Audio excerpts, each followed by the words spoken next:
Bonjour et bienvenue à cette première vidéo du module sur les risques naturels.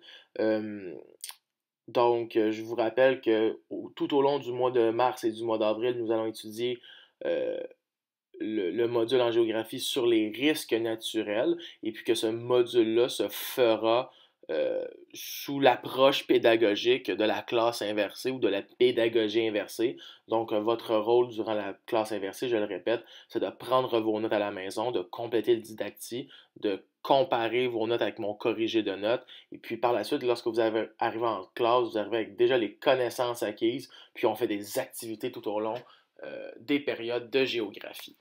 Avant de commencer, en fait, je veux juste prendre quelques instants pour vous expliquer le fonctionnement des vidéos que j'ai créées. En fait, comment vous allez prendre vos notes grâce aux vidéos que j'ai créées. En fait, là, euh, il faut comprendre que les vidéos que j'ai créées, il va en avoir à peu près 4 ou 5 vidéos tout au long du module dans lesquelles je vais faire commencement, je vais parler et puis euh, des, euh, vous allez voir à l'écran en fait une présentation PowerPoint que j'ai montée. Chaque vidéo va durer entre 5 et 15 minutes. Chaque vidéo va porter sur un sujet divers, des notions diverses, variées. Les informations à prendre en note dans le cahier de notes vont toujours être inscrites en rouge. Donc, je répète, s'il y a une information en rouge dans les vidéos que je crée, vous devez la prendre en note dans votre cahier de notes. OK? Je vous donne un exemple. Si vous regardez votre cahier de notes, et là, je vous laisse un peu de temps pour l'ouvrir, votre cahier de notes. Si vous regardez à la page 1 de votre cahier de notes, vous devez me donner la définition d'un risque naturel. Eh bien, un peu plus tard dans cette même vidéo, je vais vous définir c'est quoi le risque naturel. Ben, si vous voyez de l'information en rouge, par exemple, un risque naturel est, et là on commence un danger associé, blablabla, et tout le reste de la phrase est en rouge, ben, la phrase en rouge à partir de un danger jusqu'à et un territoire, ben, toute cette phrase-là, tous ces mots-là qui sont en rouge doivent être pris en note par vous dans votre cahier de notes. En fait, moi, je vous donne un truc. Dès que vous voyez une information qui est en rouge sur un de mes PowerPoint, quand je vous parle, quand vous regardez la vidéo, je vous invite à mettre sur pause, à mettre la vidéo sur pause, à retranscrire ce qui est en rouge dans votre cahier de notes, puis à continuer la vidéo pour essayer de comprendre comment j'explique les notions.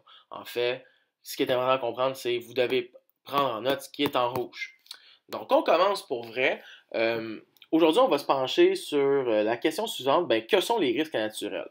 Ou plus communément, un risque naturel, c'est quoi? Parce qu'on va parler de risque naturel durant le module, mais c'est quoi un risque naturel? Un risque naturel, donc, je répète, tout ce qui est en rouge, vous devez le prendre en note. Donc, un risque naturel est un danger associé à un phénomène naturel, comme une tornade, un ouragan, une éruption volcanique, un séisme, qui menace une population et un territoire. Un risque naturel, là, en gros, c'est quoi? C'est une possibilité d'avoir un phénomène naturel. Et là, quand on parle de phénomène naturel, on parle d'une tornade, d'un ouragan, d'une éruption volcanique, d'un séisme.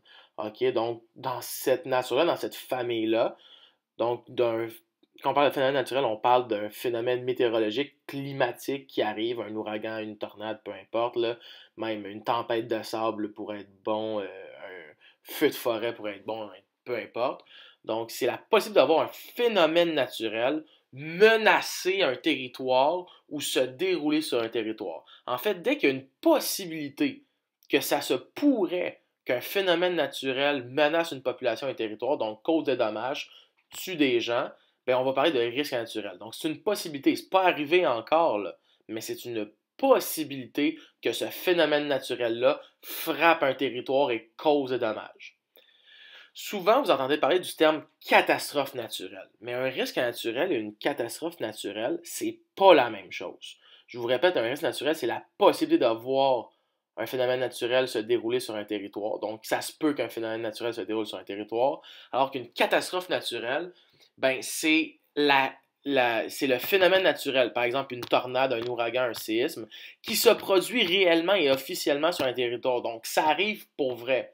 OK? C'est ça une catastrophe naturelle. Je vous donne un exemple très concret. En fait, vous pouvez voir sur l'écran, il y a une image en haut à gauche qui est le mont Fuji, qui est un volcan à proximité de la ville de Tokyo au Japon. En fait, le mont Fuji, c'est un risque naturel. Il n'est pas en éruption, le mont. Il n'est pas rentré en éruption, il n'a pas tué des gens. Le volcan, il est là, et il y a une possibilité qu'à un moment donné, à l'an 2021, peut-être 2030, 2050, à l'an 2100, ben, qu'il entre en éruption. Donc, dès qu'il y a une possibilité de voir un phénomène naturel arriver, c'est un risque naturel. L'image en bas à droite, c'est une catastrophe naturelle. Ben, il y a un volcan qui est rentré en éruption pour vrai et qui va causer des dommages et qui va faire en sorte que des gens vont être tués. Dès que le phénomène naturel se produit pour vrai, il y a l'éruption, il y a de la lave qui sort du volcan, on appelle ça une catastrophe naturelle. Donc, si on dit ça se pourrait que ça arrive, c'est un risque naturel, et si on dit ben ça arrive, ça s'est produit, puis ça se produit en ce moment, c'est une catastrophe naturelle. Bon, il y a des villes dans le monde qui sont soumises à des risques naturels. Peu importe où on va, peu importe le continent, il y a des villes dans le monde qui sont ce qu'on appelle des villes soumises à des risques naturels. Ces villes-là ont toujours deux caractéristiques. La première, c'est ben, il y a une possibilité qu'un phénomène naturel d'une grande intensité, comme une tornade, une éruption volcanique, un ouragan, se produise sur le territoire. Et la deuxième caractéristique, c'est que le phénomène naturel ben, peut causer des dommages importants à l'économie et à la population. Là, je vous répète, il y a des choses qui sont marquées en rouge, ben, vous devez les mettre dans votre cahier de notes. Fin de la parenthèse. Donc, une ville soumise à des risques naturels a toujours deux caractéristiques. Ben, la possibilité que le phénomène naturel se produise et que le phénomène naturel cause des dommages et des dégâts importants à l'économie, donc détruisent des bâtiments, détruisent des routes, des autoroutes, des ports, peu importe, et qui entraînent des dégâts, des dommages à la population, donc que ça tue des gens ou que ça en blesse sérieusement. Je donne un exemple. En fait, tout au long du module, on va étudier la ville de Manille, aux Philippines, qui est une ville soumise à des risques naturels, vous allez le voir.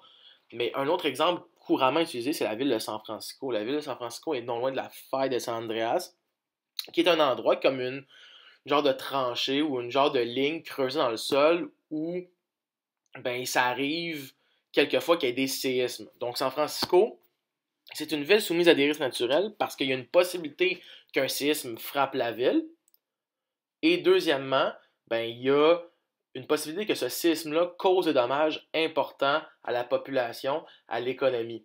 En fait, là, je vous mets aussi une autre image du film San Andreas avec Dwayne The Rock Johnson, qui est un film d'Hollywood qui est sorti il y a quelques années, qui mettait en scène, en fait, puis qui avait comme contexte qu'il y aurait, à un moment donné, un séisme qui frapperait la ville de San Francisco. Bon, on peut voir, il y a un risque naturel, il y a une possibilité d'avoir un phénomène naturel frapper la ville, puis on peut voir dans le film que ben, le phénomène naturel, il a frappé la ville, ben, il a causé des dommages importants à la population, puis à l'économie, donc il y a eu des gens morts, il y a eu des bâtiments détruits, etc.